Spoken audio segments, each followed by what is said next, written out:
From divorce papers filed to planning their future together. We're back in the same bed, tells me she loves me every day. I mean, she's apologized for everything, went and canceled the divorce. I mean, making plans for the future pretty much. In this video, I'm going to show you how Matt turned his marriage completely around using what I call the P.A.T.H framework, even after his wife served him the dreaded divorce papers. And the third point, by the way, is crucial because it reveals the biggest mistake men make with their wives. Chances are you're doing it right now without even realizing it. But once you flip it, it becomes the key to getting your wife to relax, reconnect, and step into her feminine, lovely energy. Stuff I've learned, like she loves it so much that she loves that. See, that's the biggest mistake a lot of men make with their wives. Transforming frustration into connection wasn't easy for Matt. It took vulnerability, courage, and consistency to rebuild trust and rekindle that spark, which started with his first critical step, and it's a big one. Overlooking this step doesn't just keep your marriage stuck in the same destructive patterns, it pushes your wife further away and deepens the emotional divide. Moving forward means facing this head on. Listen to Matt describe it. So one that really hit home for me, like, I mean, a lot of the stuff programming, and then I kept seeing guys referencing the book, No More Mr. Nice Guy. And I read that book, or listened to that audio book, and I was like, dang, like, that's a big part of me. I'm the does no wrong people pleaser. You know, I've never been drunk in my life or anything else, and just a lot of that played in the covert contracts and stuff like that, stuff I done nonstop, you know, that never even, like, it was just an eye opener of how much of that you done, and just that's all I needed to stop it, is just the realization that's what I was doing, you know. So and the neediness and stuff like that, like those parts that y'all talk about through that, and then hearing it another way with the No More Mr. Nice Guy and stuff like that all really hit home for me to stop some of that type of stuff. Matt describes how he had to purge old patterns first, and then recognizing and dismantling his deeply ingrained nice guy behaviors. Tendencies he thought were just keeping his marriage tightly intact, but in actuality, were driving his wife further away. I speak a lot about this nice guy tendency on the channel because it's far too common with the guys I see when their wife starts to pull away. A nice guy often prioritizes being agreeable over being authentic, bending over backwards, avoiding conflict, and just avoiding all disapproval to make his wife happy because he's afraid deep down that she'll leave him. This stems from environments where men were raised to be compliant and emotionally sensitive over being authentic. It's kind of an attack on masculinity. I'm not going to go too far into that, but it does happen in our society. Whatever the case may be, they're taught to suppress their assertiveness in leadership and be more people-pleasing or providing or accommodating instead of being who you really are. And then there's also covert contracts, a tool of the nice guy. They are unspoken agreements where Matt would do these nice things expecting something in return, be it affection, gratitude, or validation. But the kicker here is that those covert contracts are done without even communicating to the wife. They're done indirectly. When his wife didn't meet those hidden expectations, it bred resentment and created an emotional wedge between them. As Matt put it, the realization of these patterns, all he needed to stop them. Listen to me expand on this point. Yeah, even just having the awareness alone of these nice guy habits, right? And how they really play a role in the relationship. You look back at these times where maybe you're like, you're more defensive, like I wasn't doing anything wrong. And then you can see, oh, I was doing it for this reason. Like I was trying to change her emotions, or I see why she was calling me controlling, because I was trying to control her emotions in a way. Or the covert contracts, right? Of like doing something, but under the surface, you're expecting something in return. And when you can release that, it makes her feel like, oh yeah, he's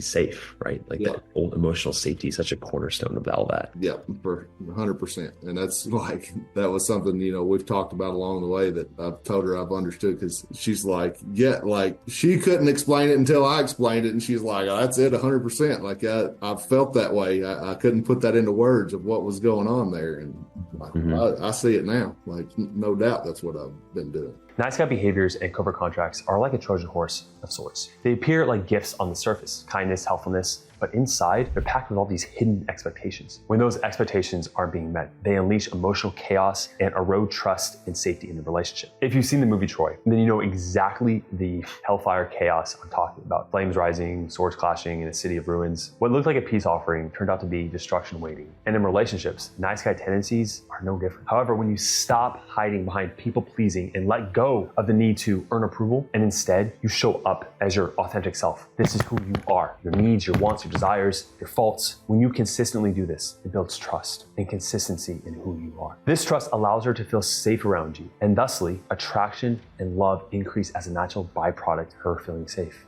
okay? But this was just the beginning of Matt's journey. This shift only laid the foundation for everything else that's gonna follow. In order to get the most out of the other 3 steps, let's take a closer look at where he started. Now, Matt's struggles may sound all too familiar to you. He thought his marriage was fine. Not perfect, of course, but nothing he couldn't really handle. He had no idea how close it was to falling apart until the moment where everything changed. Was just blindsided by everything. Thought everything was going along fine, disagreed some and this and that, but just pretty much come home one day and she said, I'm not happy anymore and I want to leave. Mm-hmm. Still love you, but I'm not in love with you. Like many husbands hit with this kind of bombshell, Matt was devastated. And I, went down all the roads that thought I was doing the right thing to fix things, but handling it all the wrong way, Desperate to turn things around, he tried everything, starting with rolling up his sleeves, literally. And I just did this, went to washing dishes, what the other thing, you hadn't been doing enough around the house and stuff. So then I went to washing dishes and there wasn't a dirty dish or piece of clothes in the laundry hamper anywhere around for a month or two there,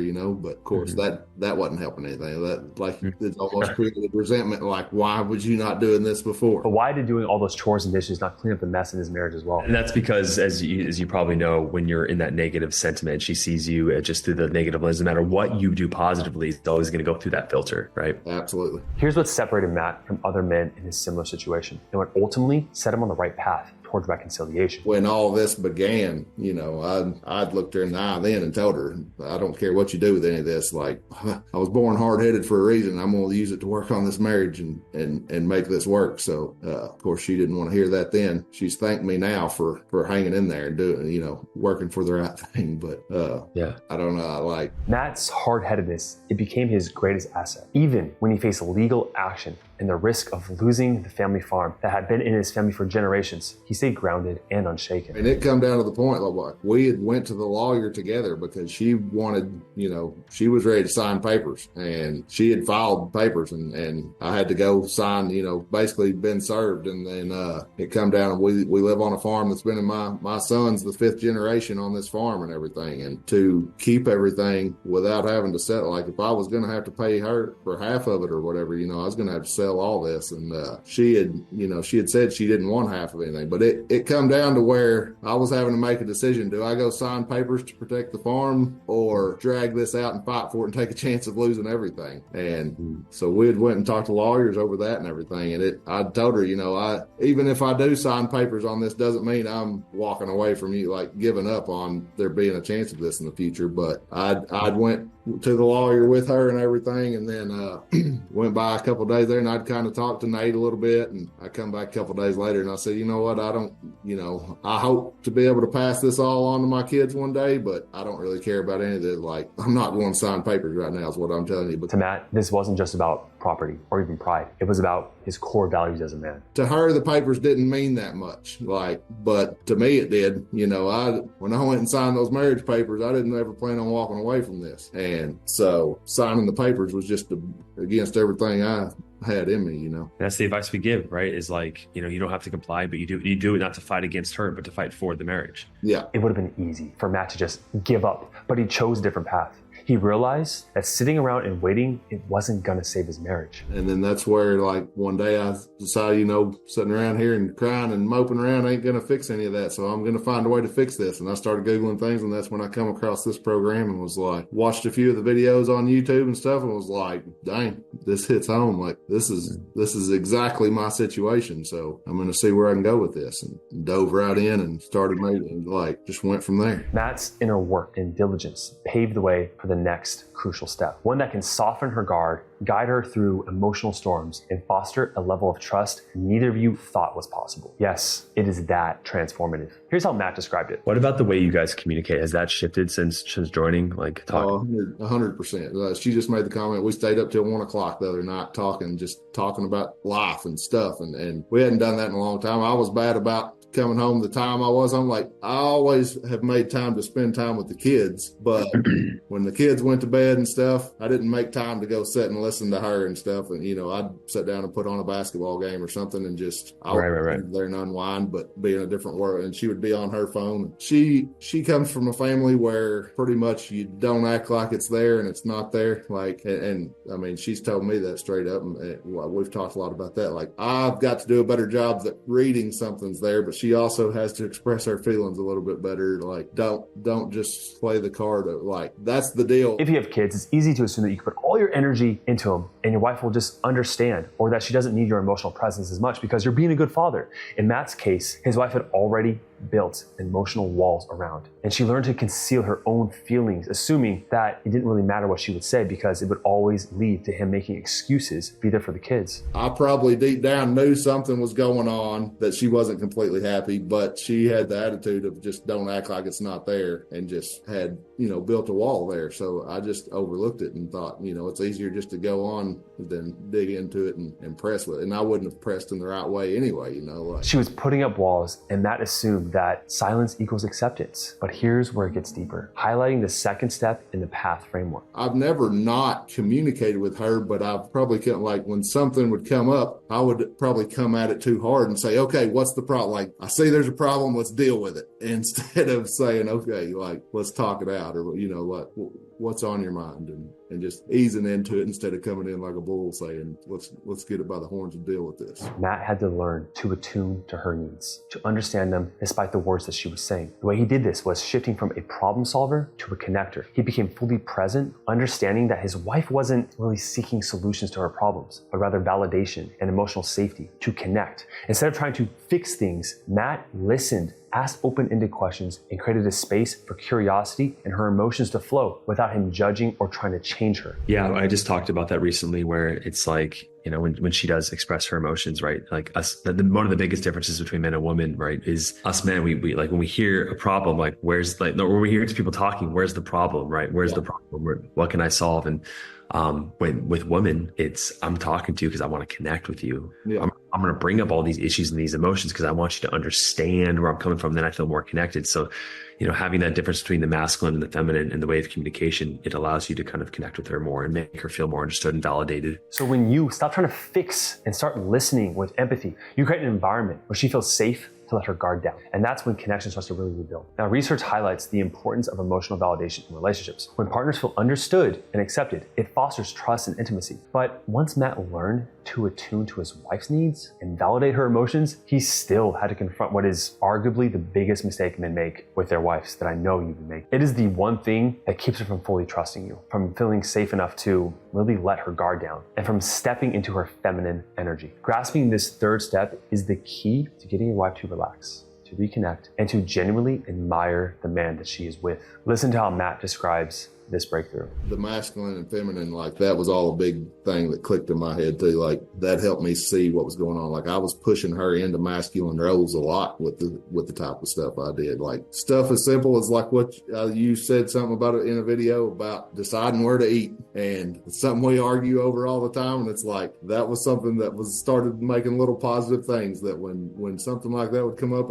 I'd just make the decision. And she, since I've told her some of this stuff I've learned, like she loves it so much that if the discussion comes up where to eat and she says I don't know, like if I say let's pick these 2 or 3 places, she'll say you pick, and I just picked. Like she loves that. It's because she's like, I absolutely hate making choices, and she's not a decision maker. And I've pushed her into those roles in the past to where like she is a strong, independent minded woman anyway. So when I push her that direction, she takes on that role too much. Like she doesn't necessarily want to be there, but goes that direction. Matt learned take the lead. Now, taking the lead, it has a negative connotation with some men. So it's not controlling everything. It means decisively making decisions to put her into her feminine energy. It's about stepping up and offering direction and certainty to create a space where she can relax, feel safe, not be stressed out, right? To be aroused because of her relaxation, to be attracted. And it targets the biggest mistake that men oftentimes make with their wives. Exactly. I was going to say that, Matt, like just because she can doesn't mean she wants to. That's the biggest mistake a lot of men make with their wives is like, well, she naturally does this, so she must want to. Like, no, she had to learn how to do that because a lot of men like, all right, well, she's doing it. I'm just going to sit back and relax. You know what I mean? But it's stressful to her. And so, yeah, not just leading with the food's the big one, of course, like deciding where to eat, but just in the relationship, like making decisions like where are we going with the family? Like, what are we doing? Like, are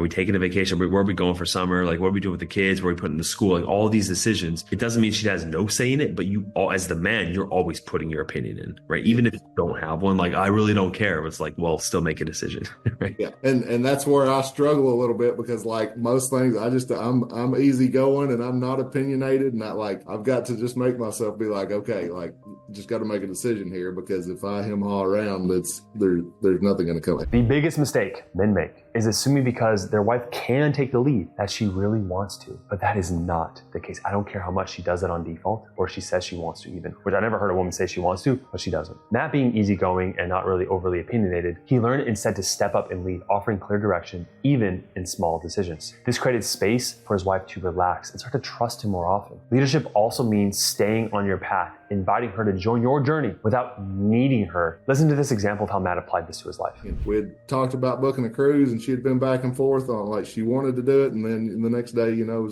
she was on that emotional roller coaster back and forth there. And one day, that's what I said, you know what, I'm going on the cruise either way. Like, you either come get on the boat or you don't. I'm going to Mexico. And from that day on, she was like, okay, like, then she went to planning the cruise and didn't even think about not doing it or anything. And, you know, I was like, if we go on the cruise, regardless, we'll go get away from everything going on here and go spend some time alone. Or if you want to just, whatever you want to do, if you want to spend the time alone on the cruise, like, I'm telling you, I'm going on the cruise. So you're more than welcome to come with me. And that example speaks to exactly like the attraction paradox that we talked about in the program, right? Where it's like the wanting but not needing her. It's like, hey, I'm living my life this way. I would like you to come, but I'm not going to force you. Like the invitation there is almost as like an analogy, Matt, where it's like you have this house, right? And it's like, you're not going to try to bring her in, pull her in and get into the home, but you're not going to lock her out either. You're like, hey, the door's unlocked. You know how to get in, or you have a key. Like, I'm going to be in here taking care of myself, right? Having a good old time, maybe having a party in the house. You're welcome.